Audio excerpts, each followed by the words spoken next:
sukatan po ng totoong pananampalataya at pagkakilala sa Panginoon. Do you have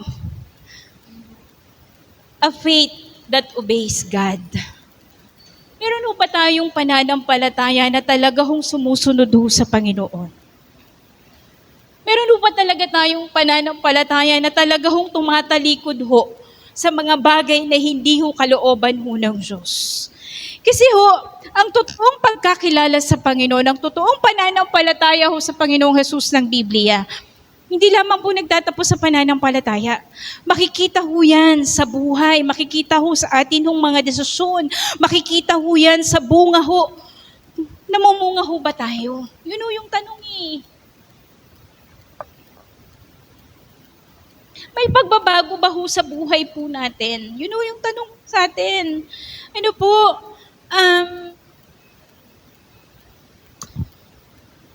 si Pablo ho, magmula ho nung kinatagpo ho siya ng Diyos doon sa moment na yun, hindi na ho siya bumalik sa dati niyang buhay. Talaga hong nagkaroon siya ng isang buhay ho na talaga hong sumusunod ho sa Diyos, sumusunod ho sa Panginoon. Naunawaan po natin. So tingnan ho natin, sa inyong lahat na nasa Roma, mga minamahal ng Diyos at tinawag upang maging banal, sumainyo nawa ang pagpapala at kapayapaang mula sa Diyos na ating Ama at sa Panginoong Hesukristo. Ito ho yung identity.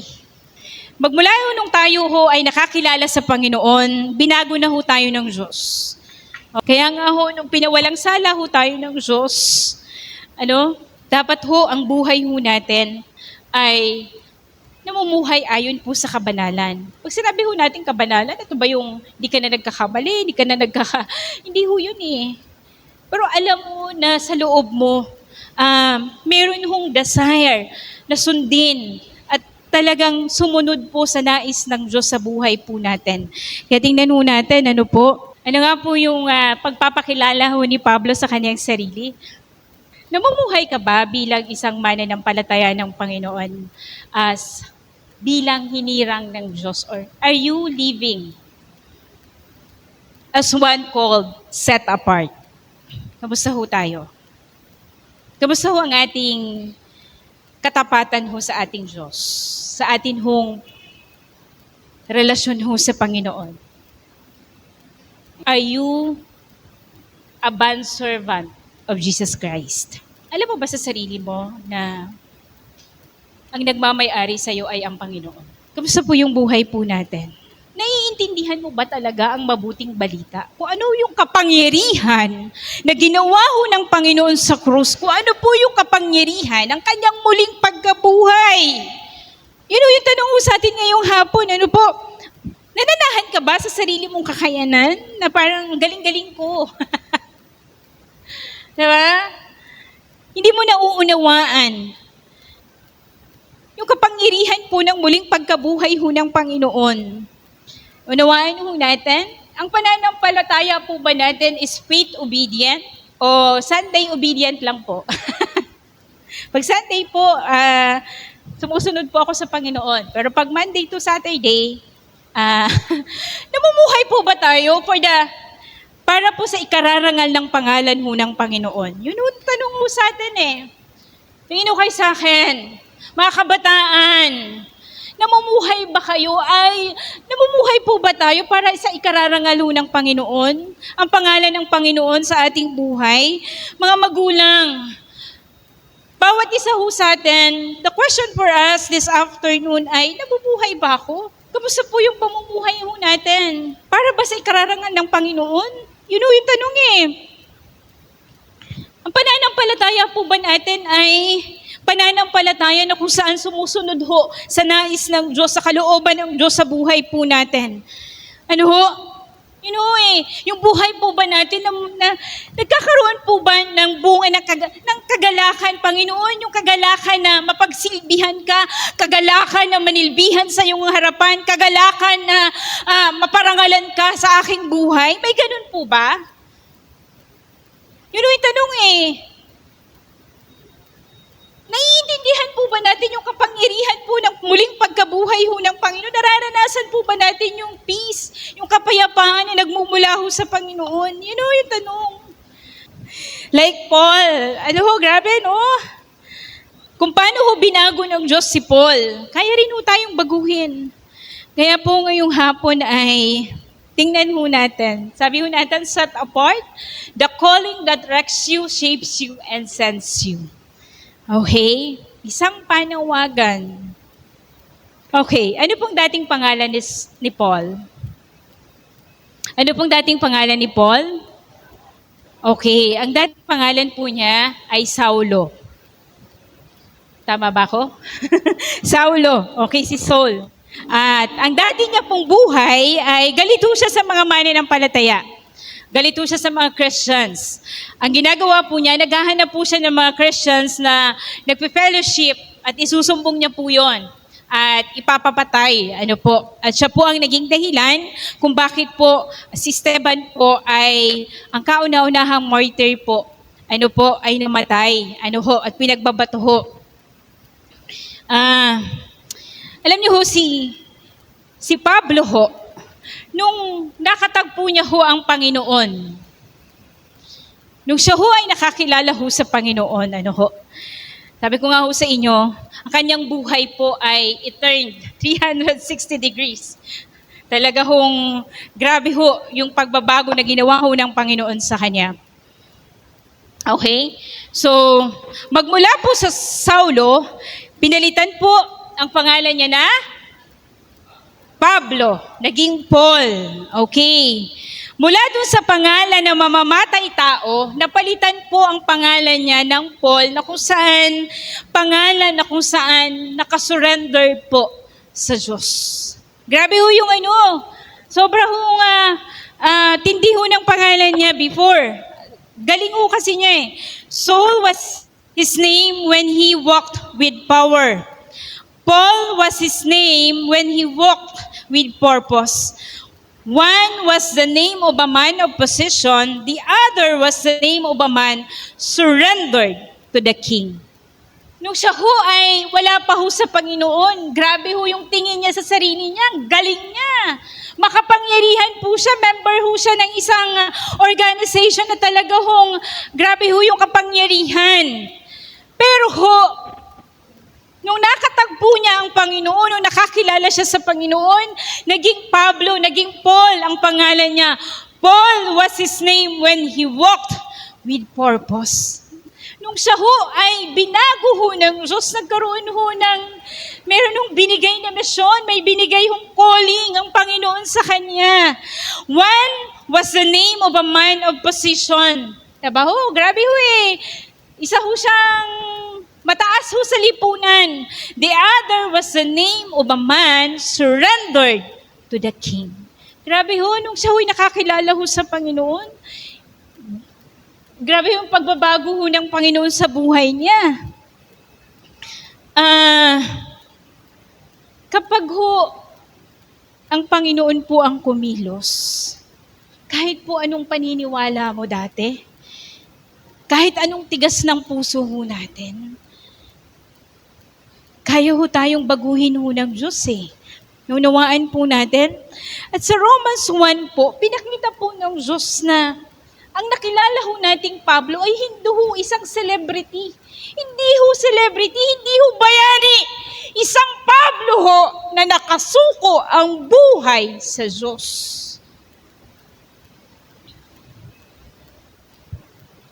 Naunawaan ho natin, isang Pablo ho na alipin po ng Panginoon, na alipin ho ng Diyos. Isang Pablo ho na wala pong ibang hangad kundi ang maparangalan ng Diyos sa buhay niya. Isang Pablo po na ang misyon ay ipahayag ang salita ho ng Panginoon. Kita niyo ho yung kabutihan ho ng Panginoon sa buhay po ni Pablo. Sabi ho natin, Romans 1 verse 1, Paul, a servant of Christ Jesus, called to be an apostle and set apart for the gospel of God. A servant of Jesus Christ, called to be an apostle and set apart for the gospel of God. Number 1 na makikita po natin sa Romans 1 verse 1. You were born for a greater name. Ikaw ay isinilang sa mas dakilang, diba? Si Pablo po, from a murderer, from the name Saul, became Paul. From Saul being a murderer, ngayon po, Paul being a servant of Jesus Christ. Hindi ho siya nagyayabang nung kanya hong mga nakaraan, kung gaano siya kagaling. Hindi po siya nagpapretend na humble ho siya. Hindi ho eh. Sinasabi ho ni Pablo, hindi na ako to eh. Hindi na ako, iba na ho eh. Binago na ho siya ng Panginoon. Naalala ho natin, si Paul ho, lahat meron ho sa kanya. Diba? Meron ho siyang, nakapag-aaral ho siya, meron ho siyang prestige, kilala ho sa lipunan. Pero ho, pinagpalit ho niya yon. Kanino po? Lahat ho nang yun pinagpalit niya sa pangalan ng Panginoon. Kamusta ho tayo? Kamusta ho ang bawat isa ho sa atin? Para kanino ho tayo nabubuhay? Okay? Pinapakita ho sa atin ni Pablo, hindi ko kailangan ng isa pang title sa buhay ko, hindi ko kailangan ng isa pang achievement sa buhay ko. Ang kailangan po natin ay isang panawagan. Nagkaroon ho ng purpose ang kanyang buhay. Sino dito yung uhaw na uhaw ho sa achievement? Sino dito yung uhaw na uhaw ho sa kayamanan? Sino ho dito yung uhaw na uhaw po sa relationship? Dito yung uhaw na uhaw sa kaligayahan po ng mundong ito. Yung maranasan po ng lahat ng bagay sa mundong ito. Alam nyo ho, tingin ho kayo sa akin. Sa totoo lang, hindi naman yun yung kulang sa buhay po natin eh. Ang kulang sa buhay mo is an assignment from God. Alam nyo ho yun, nabubuhay ba kayo? Gigising kayo sa umaga, magtatrabaho, pag-uwi, tutulog, kakain. Pagising sa umaga, kinabukasan, ganun ulit ang gagawin. Aasikasuhin ng pamilya, tatrabaho, papasok. Wala ho eh. Alam niyo yun, ganun na lang ng ganun ang buhay po natin. Kailangan ho natin ng panawagan ho sa Panginoon. Kailangan ho natin ng purpose sa buhay. Para saan ka ba? Para saan ang iyong mga kakayanan? Bakit ka nagkaroon ng ganyan? Saan mo gagamitin yan? Yun ho yung tanong. Naunawaan ho natin. Alam niyo ho, si Pablo, hindi ho siya tinawag ho ng Diyos by accident. Hindi ho eh. Kaya ang pagkatawag ho sa atin ng Diyos, hindi ho yan aksidente. He was set apart. Hinirang ho siya ng Diyos, hindi dahil perfect siya. Ang dami niya hong flaws sa buhay. He was set apart because He has a purpose. Meron hong purpose ang Diyos sa Kanya. Kaya po, kamusta ho tayo? Ikaw ba ay gusto mo lang bang maging sikat? Gusto mo lang maging top sa school? Maging magaling sa opisina ninyo, sa trabaho ninyo? Yun ba yung nakikita nating purpose sa buhay? Diba? Ang nakikita mo bang purpose sa buhay mo? Maging komportable. O baka naman po mayroon pong binibigay ho sa atin ng Diyos ang isang bagay na mas mas malaki ho sa buhay ho natin. Naunawaan ho natin. Kaya po, number 2, verse 2 to 4. Tingnan ho natin. Ang magandang balitang ito na ipinangako niya noong una pa man sa pamamagitan ng mga propeta at sinabi sa mga banal na kasulatan ay tungkol sa kanyang anak, ang ating Panginoong Jesucristo, tungkol sa kanyang pagiging tao, siya'y ipinanganak. Alam niyo kung nagbabasa kayo ng salita ng Diyos, malalaman niyo ang doktrina natin patungkol ho sa pagka-Diyos ni Kristo. Ito ho yun eh. Naunawaan ho natin, ang tanong, nagbabasa ba kayo ng Bible? Okay?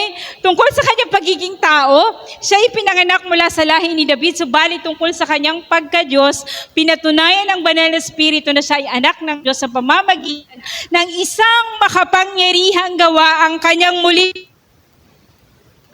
muling pagkabuhay. Okay? Yung kapangyarihan po ng muling pagkabuhay, huwag niyo hong kakalimutan yan. Yan ho ang pinakamahalaga bakit ho tayo naging mananampalataya? Bakit ho tayo nakakilala sa Panginoon? Dahil dyan. Dahil po sa kapangyarihan po ng muling pagkabuhay ng Panginoon. Okay? So, the gospel isn't an escape, it's a collision. Number 2. Okay.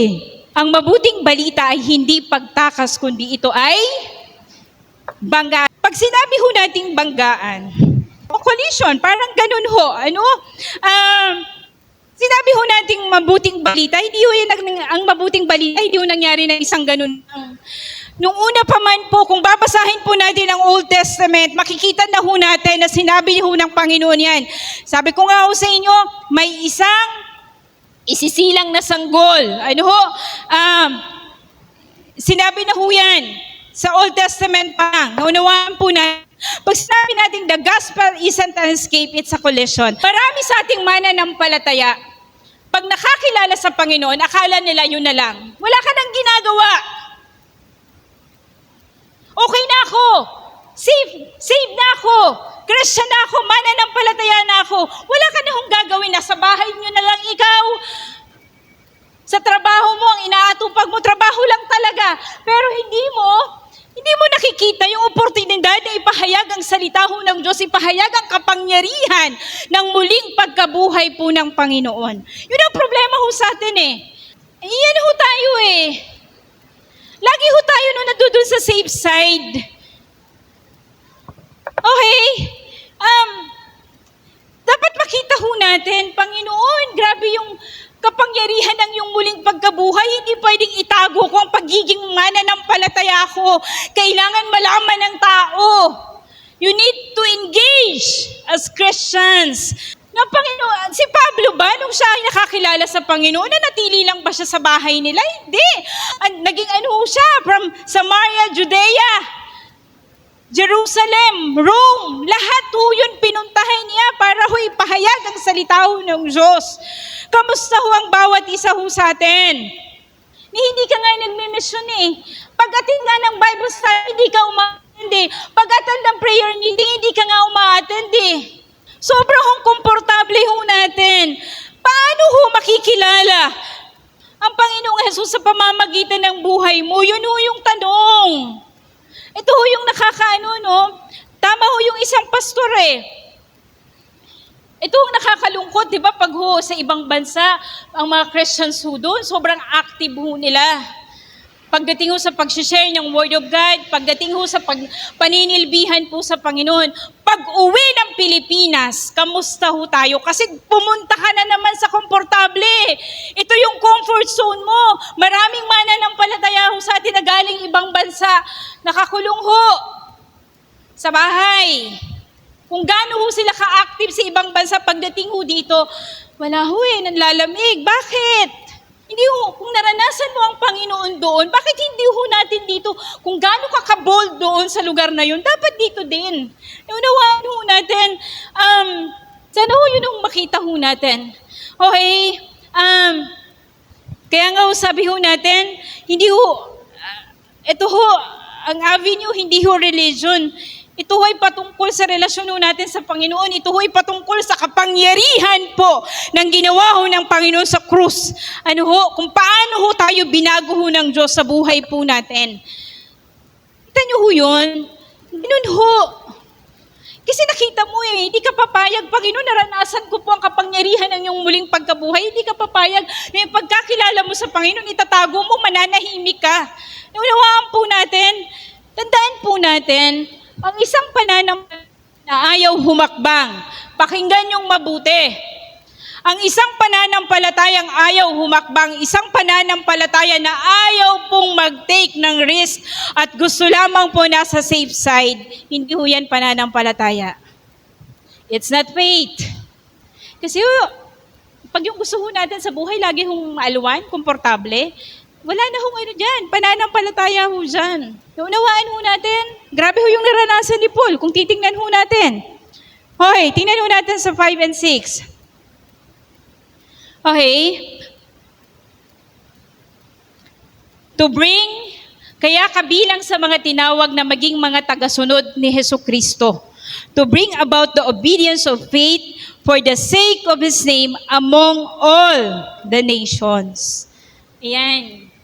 Hindi rin sinasabi ko upang ang mga hentil ay akayin. Okay. Anong trabaho natin?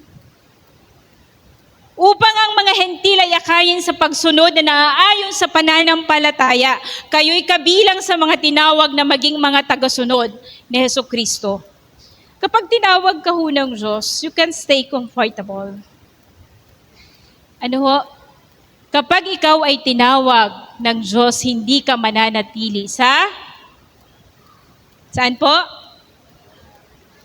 Hindi ka, di ba? Lord, hindi ka sabi nga ni Pastor said, hindi ka makakatulog sa gabi, hindi dahil marami kang utang.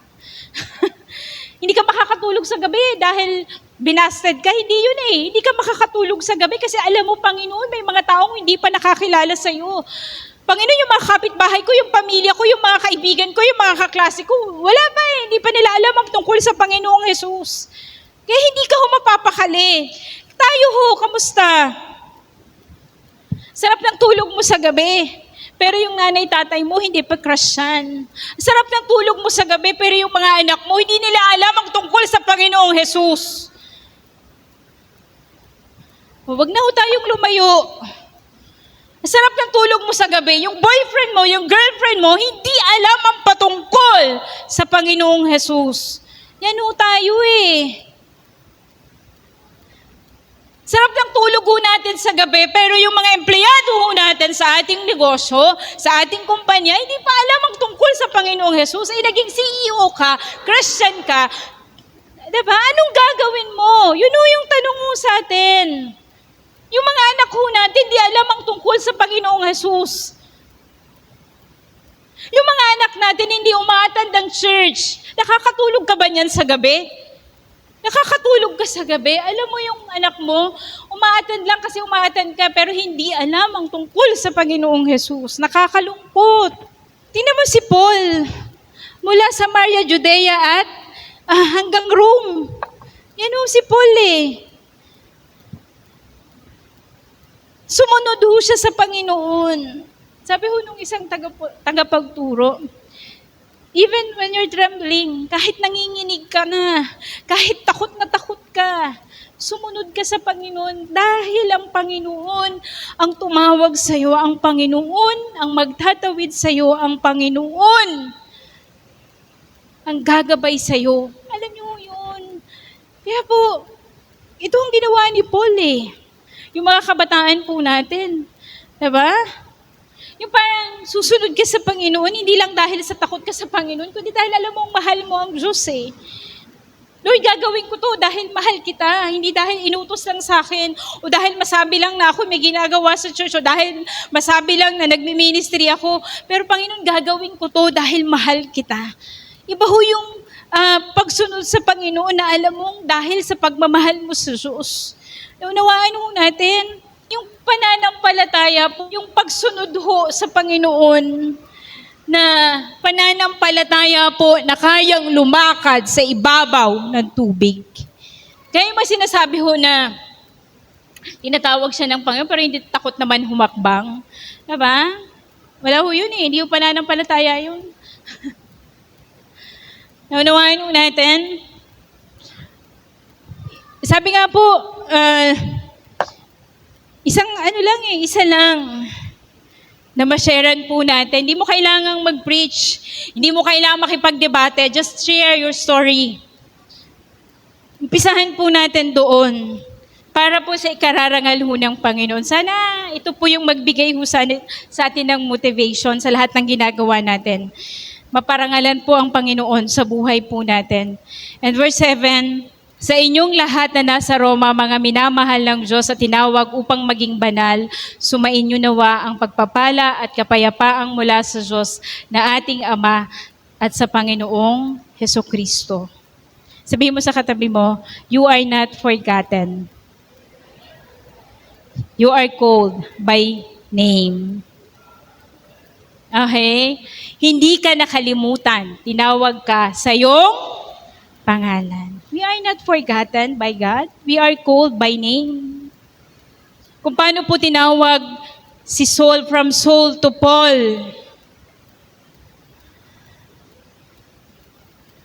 Tandaan po natin, ang sulat po ni Pablo ay hindi po para sa mga leaders sa Roma, hindi po para sa mga influencers.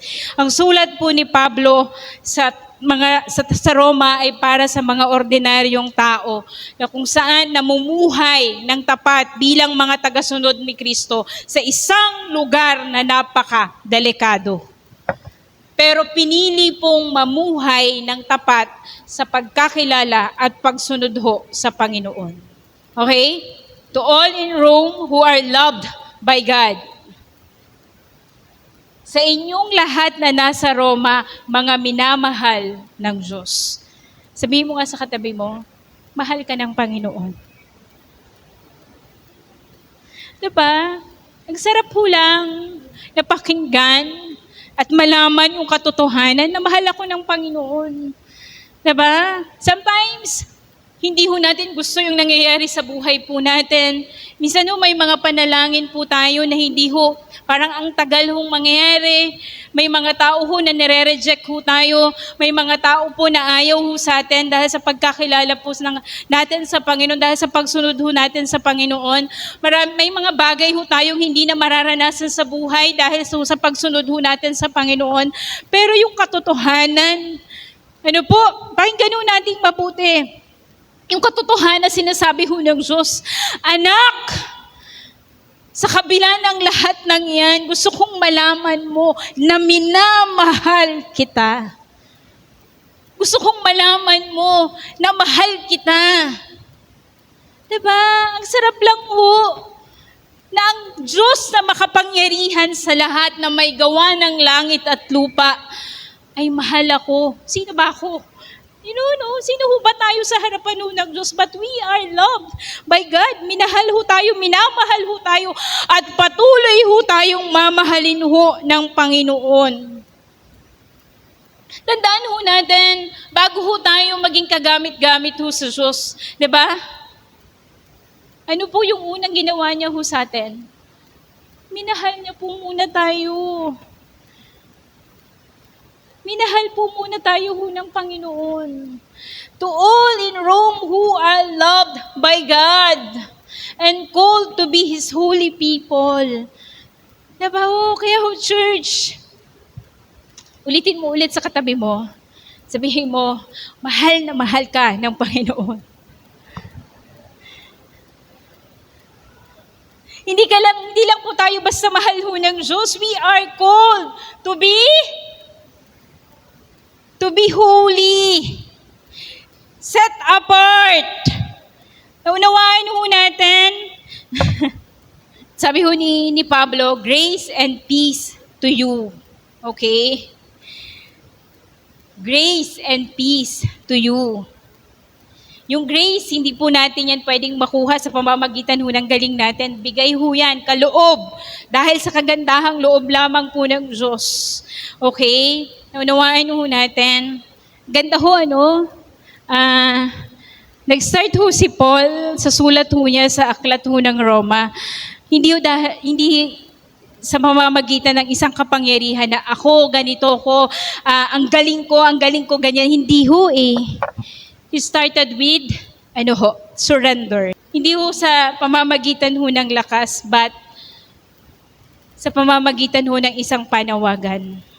Ngayong hapon po ay kinakausap po tayo ng Panginoon. Katulad po ni Paul, he was just, nung nakakilala ho siya sa Panginoon, ang pakiramdam niya ho sa sarili niya ay isa na lang ho siyang ordinaryong tao. Sino ho dito yung, tingin ho kayo sa akin, Sino ho dito yung takot sumunod ho sa Panginoon? Takot ho na tumugon sa panawagan ho ng Diyos sa Kanya. Takbo ka ng takbo sa panawagan ho ng Diyos kasi natatakot ka kung ano ho yung magiging kapalit. Pero gusto kong sabihin po sa inyo sa hapong ito, ang kapalit ho ng pagtugon sa panawagan ho ng Diyos ay talaga hong mabigat. maaaring pangarap po natin, maaaring buhay po natin, ang lahat po ng meron tayo, maaaring pamilya po natin. Pero tandaan po natin, wala hong kapantay ang isang buhay po na nabubuhay ayon po sa panawagan at kalooban po ng Diyos sa atin. You were born for a greater name. You were made for the gospel. You were called for His glory.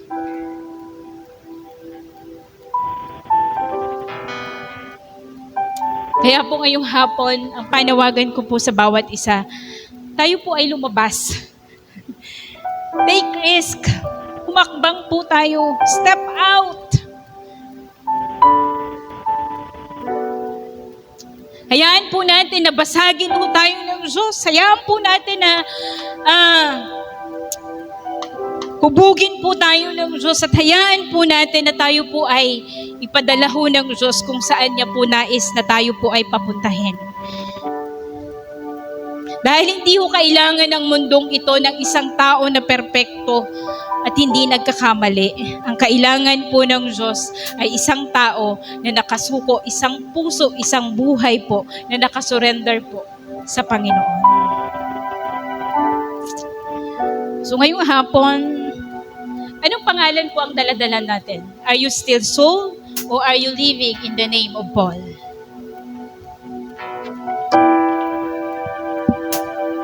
Ano po yung mga habit? Ano po yung mga gawin natin sa buhay, ginagawa ho natin sa buhay na kailangan na po nating isuko sa Panginoon? Namumuhay po ba tayo? Ayon ho sa pagsunod ho sa Panginoon? Ngayong hapon po, God is asking for our yes to Him.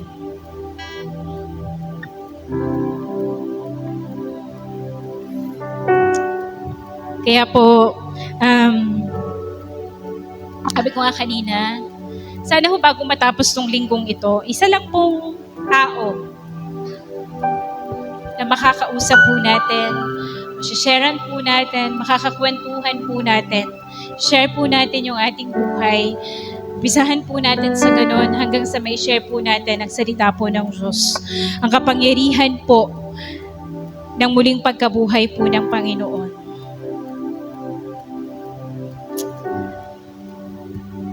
Tandaan po natin, ulitin ko po, ikaw ay minahal, minamahal, at patuloy na mamahalin po ng Panginoon. Ikaw ay tinawag and you have been set apart.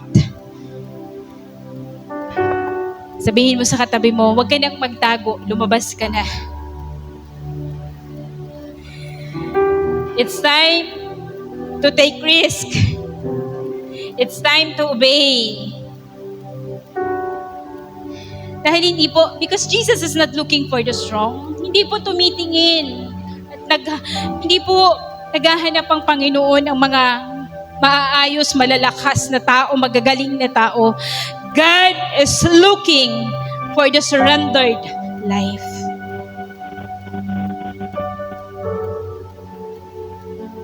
Stop waiting for a perfect plan.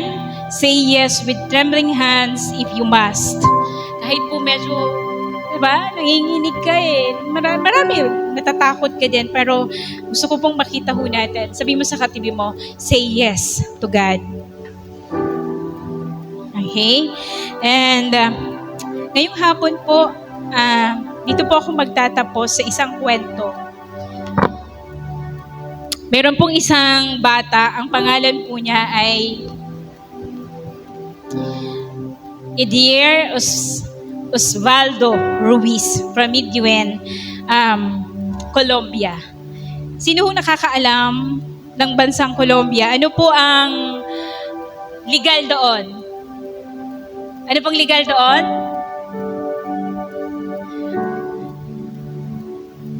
Legal doon ng drugs. Meron doon cartel, okay? Si Edier po, si Osvaldo Ruiz po, ay bata pa lang po, ay sumali po siya sa isang sindikato po, at tinuruan po siya na humawak po ng barel. At sa murang edad po niya, natuto siyang pumatay. Sa pag-aakala niya na sa pagpatay niya, doon siya magkakaroon ho ng kalayaan. Pero hindi po yun ang nangyari. Hanggang sa lumaki ho siya, ganun po ang naging buhay niya. Ang pumatay, yun po ang naging buhay niya. Pumatay po, mamaril, naging hitman po siya sa madaling salita. Okay?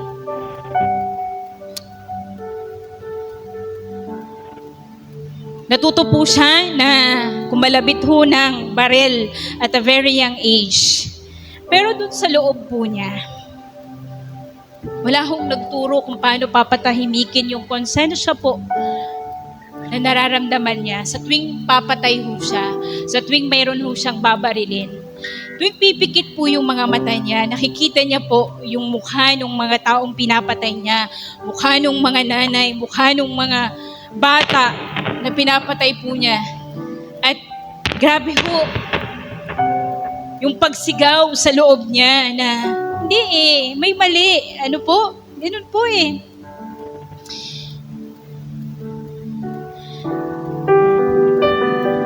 Hindi lamang po yung baril yung naging daladala niya sa kanyang buhay, kundi ho yung bigat, yung libo-libo ho, yung bigat ng konsensya, nung libo-libo hong pinatay niya sa kanyang buhay.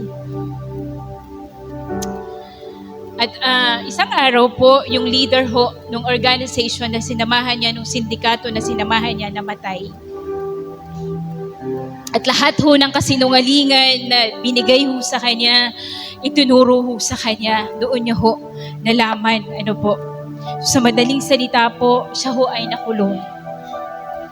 At doon ho sa kulungan, matindi ho yung naranasan po niya. Siya ho ay nasa isa hong, tawag doon? Sa hong corner ho, na ang nakapaligid sa kanya ay bakal, semento,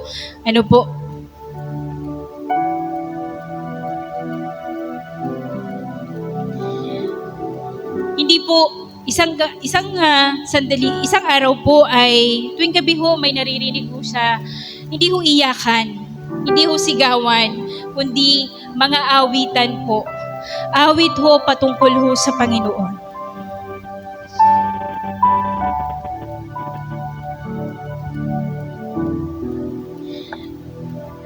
At sa kulungan po, hindi ho madali ang buhay. May mga times po na talagang magkakaroon ng riot, magkakaroon ho ng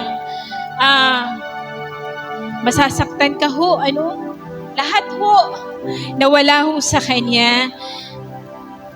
Sa lahat ho nang nangyari ho sa kanya, narinig niya po yung mga awitin po patungkol ho sa Panginoon. Awit po na nagpabago ho sa kanyang buhay. Isang araw po, may pumunta ho sa kanyang selda. Hindi ho parang gantihan ho siya sa mga ginawa ho niya. Pero binigyan ho siya ng isa hong, alam niyo ho yun, yung awa at habag, ipinaramdam ho sa kanya. Pinag-pray ho nila si Ruiz.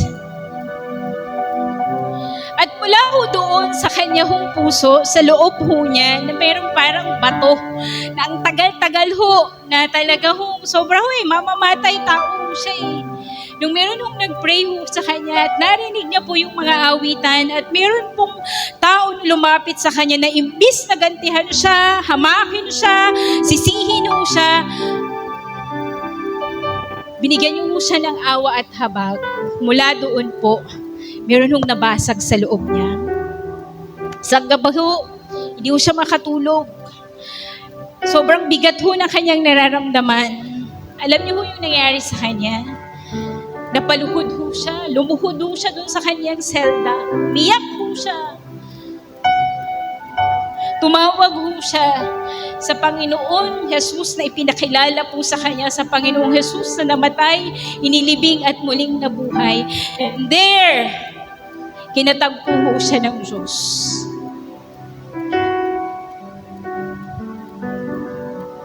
Doon po niya naranasan po ang pagbasag ho ng Panginoon sa kanyang buhay.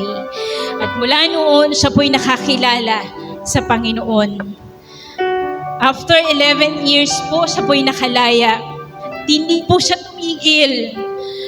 Yung pagtagpo ng Panginoon sa kanya nung gabing yun, sa selda na yun, hindi niya ho yung kinimkim sa puso niya.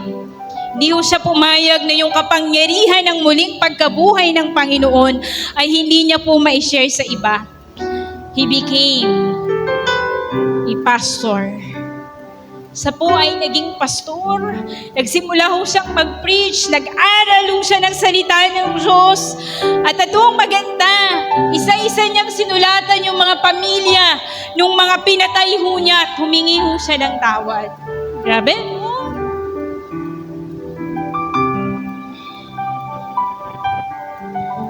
Grabe ho yung ginawa ho ng Panginoon.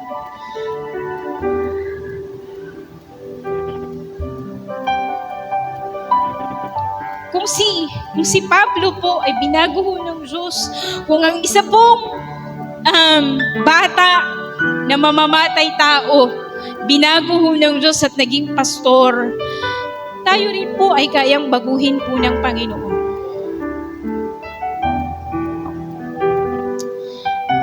Kaya po sa hapong ito,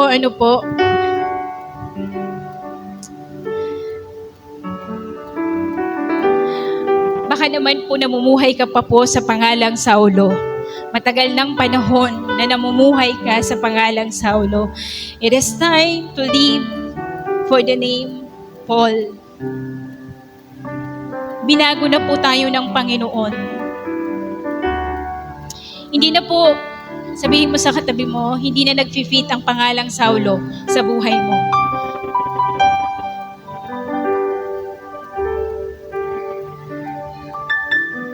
Tandaan po natin, Paul didn't start with greatness. He started with surrender. At magmula nung katagpo, naranasan niya po ang Panginoon. Hindi na ho siya pumayag na hindi po sumunod ho sa Panginoon. Church, tingin po kayo sa akin.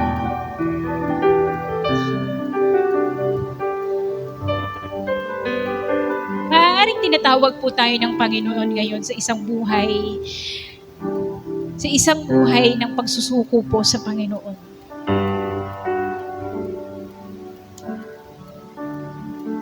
Are you willing to say yes to God right now?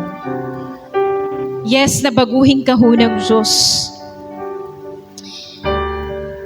Are you willing to say yes ng buong buo sa harapan ho ng Panginoon?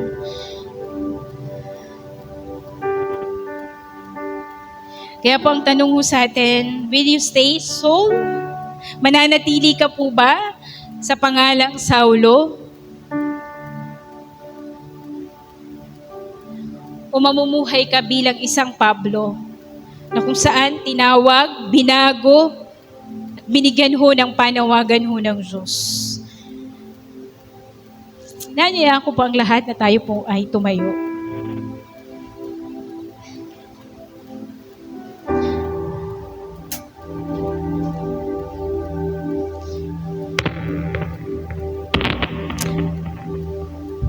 Tayo pong lahat ay pumikit po. Huwag po muna nating intindihin ang ating mga katabi. Baka ang iba ho sa atin pagod na po sa pagpe-pretend. Kasi hindi naman ikaw yan eh. Pagod ka na ginawa mo na ang lahat para lang maging kabilang ka sa ganitong grupo. Diba o? Maybe you're hungry for a real life. Baka dami-dami mo nang ginawa sa buhay.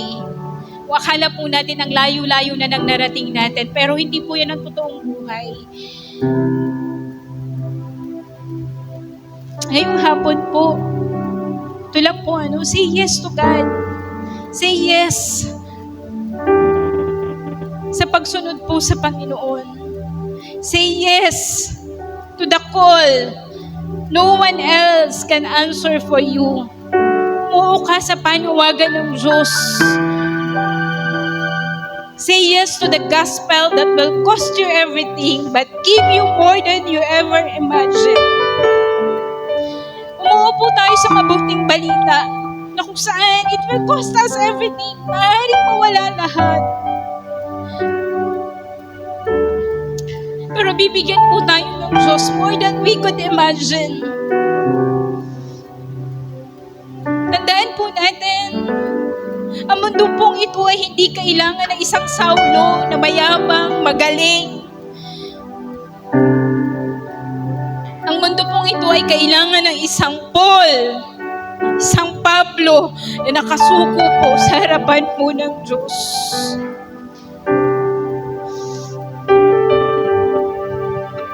In the story of your life, ang kwento po ng buhay natin ay kwento po ng bagong pangalan, bagong panawagan. Kwento po ng pagkahirang po ng Diyos para po sa magandang balita.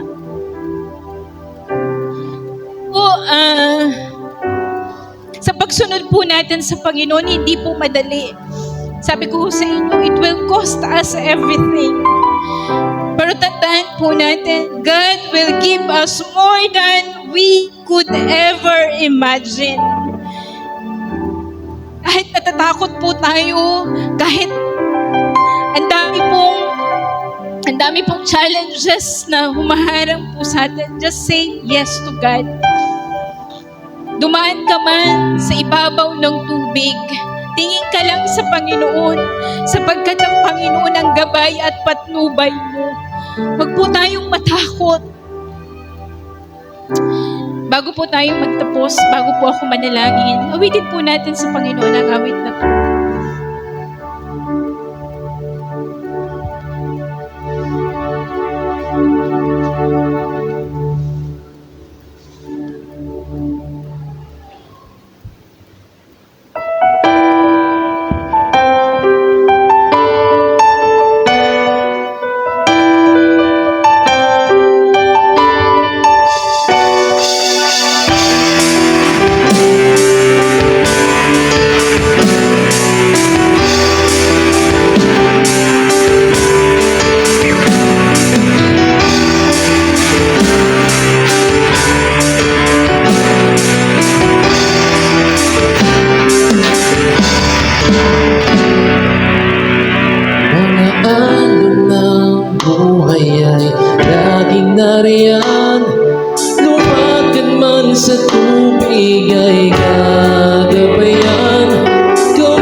aming Panginoon, tunay nga pong hindi po kami nag-iisa.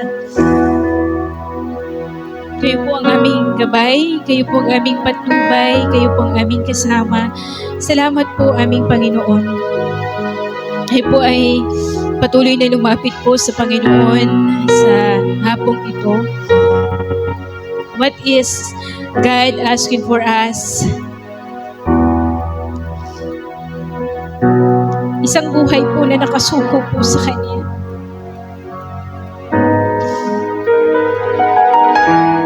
Ang lahat po sa atin ay ipagkatiwala po natin sa Panginoon.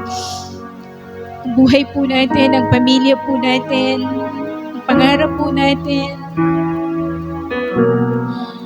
ang araw-araw po nating buhay, ipagkatiwala po natin sa Panginoon.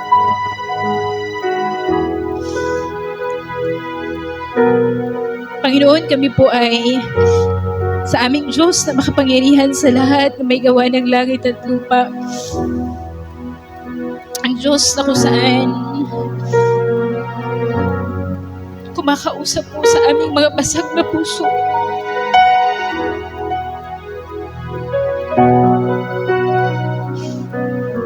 Kami po ay lumalapit sa inyo, hindi dahil kami ay magaling, kami ay perfect.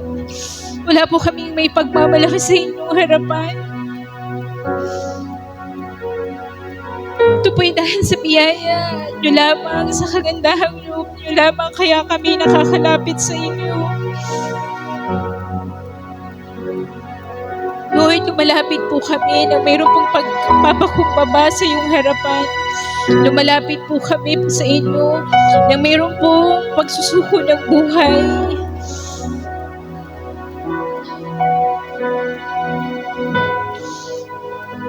Panginoon, ilalapit po namin sa inyong harapan sa mga oras na ito, Panginoon, ang aming buhay. Kung kami po ay nabubuhay pa sa pangalang Saulo,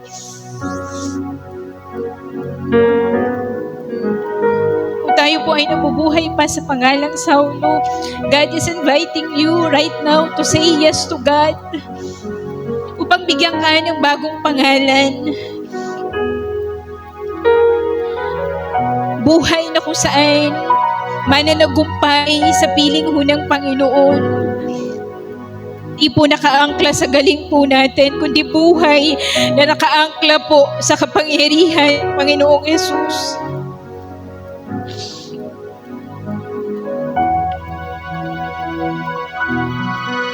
Panginoon,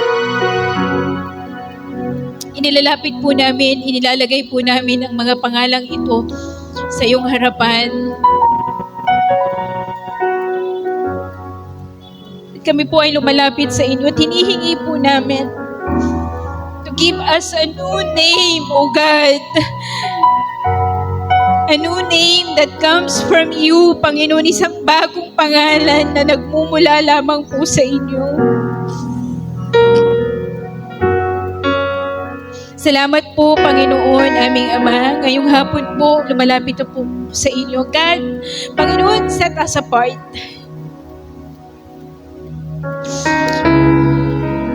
Lord, kung kinakailangang basagin niyo kami, wasakin po ninyo. Do it, O God, as you please, Panginoon. Kung kami po ay kailangan yung wasakin dahil kami matagal lang natutulog, inuwin po ninyo, aming Ama.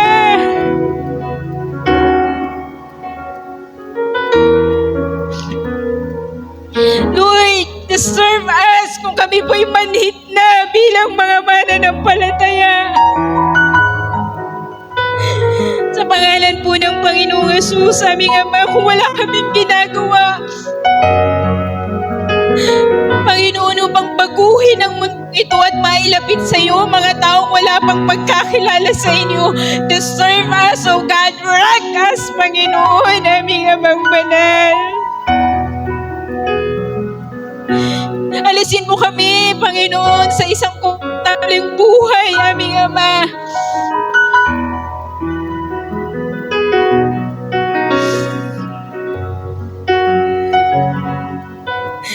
Aming Amang Banal, Panginoon, mula sa aming mga pangarap, mula po sa aming buhay na kung saan, Panginoon, takot na pong mag-take ng risk. Takot na pong pumunta sa panganib, Panginoon, aming Ama. Lord, shake us, O God. Even the church, O God, Lord.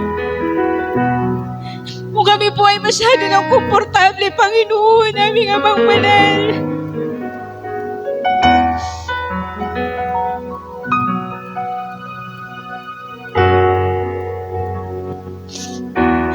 Panginoon, nais po namin lumakad kung saan ka lumalakad, aming Ama. We want to walk where you walk, O God.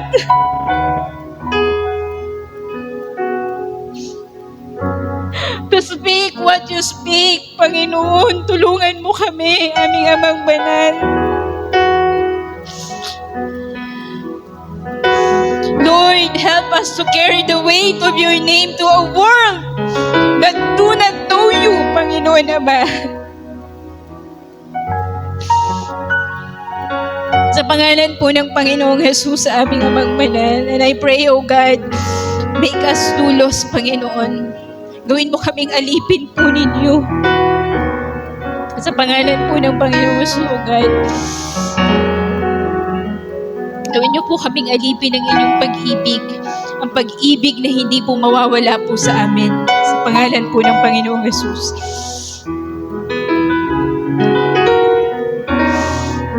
Lord, tinataas ko po sa iyo sa bawat puso na naririto po ngayong hapong ito.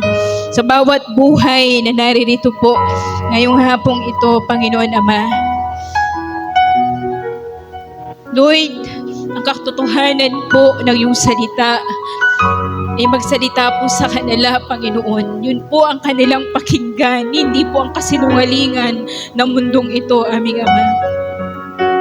Speak to our hearts this afternoon, O God. Paalala mo sa kanila ang buhay ng isang bata, Panginoon, na sa kanyang pagkabata natutong pumatay, pero binago po ninyo, Panginoon Ama. Kinatagpo po ninyo sa kulungan. Paalala niyo po sa kanila si Pablo. Isang mayabang, Panginoon, isang mamamatay tao, pero binago po ninyo. Binigyan nyo ng isang bagong pangalan. Binigyan nyo ng panawagan. Binigyan nyo ng purpose sa buhay, aming Amang Banal. Ganun din po ang gawin po ninyo, Panginoon. Lord, tawagin mo po muli kami, Panginoon Ama. Call us again, Panginoon. Tawagin mo kami, Panginoon Ama, hanggang ang aming ang mga kaaluwanan po namin, Ama, ay sumunod po sa inyo. Maging dahilan, Panginoon, upang patuloy na sumunod po sa inyo, Panginoon. Tawagin mo kami, Panginoon, na ang mga takot po namin ay maging pananampalataya sa pangalan po ng Panginoong Jesus, O God. Tawagin mo kami hanggang ang mundong ito makita ang pangalan ng Panginoong Jesus. Hindi po ang galing po namin, hindi po ang kaya namin gawin, kundi ang pangalan ng Panginoong Jesus at kung sino ang Panginoong Jesus. Yun po ang kanilang makita, aming Ama. Panginoon, salamat po. Panalangin ko po, Panginoon, Ama, Lord, sa bawat isa pong naririto, mapakabataan, magulang, bawat individual na naririto, they can say yes to you, aming Amang Banal. Sa Panginoon Sugat. Tandaan po namin, Panginoon, pakita po namin, kami po ay nilig ninyo, binago ninyo para sa iyong kaluwalhatian. At patuloy na mahayag, Panginoon, ang iyong kapangyarihan, Panginoon, Ama, at maipakilala ang Panginoong Jesus sa lahat ng tao na wala pang pagkakilala sa inyo. Aming Panginoon, salamat. Salamat po. Gamitin niyo po kami, Panginoon. Gamitin niyo po ang church na to, aming Ama, upang patuloy, Panginoon, na maipakilala ka sa anumang sulok ng mundong ito, aming Panginoon. Maraming salamat po. Lupuri ka po namin, sinasamba ka po namin, dinadakila ka po namin, Panginoon. Purihin ka. In Jesus' mighty name, ito po ang aming dalangin. Amen at amen.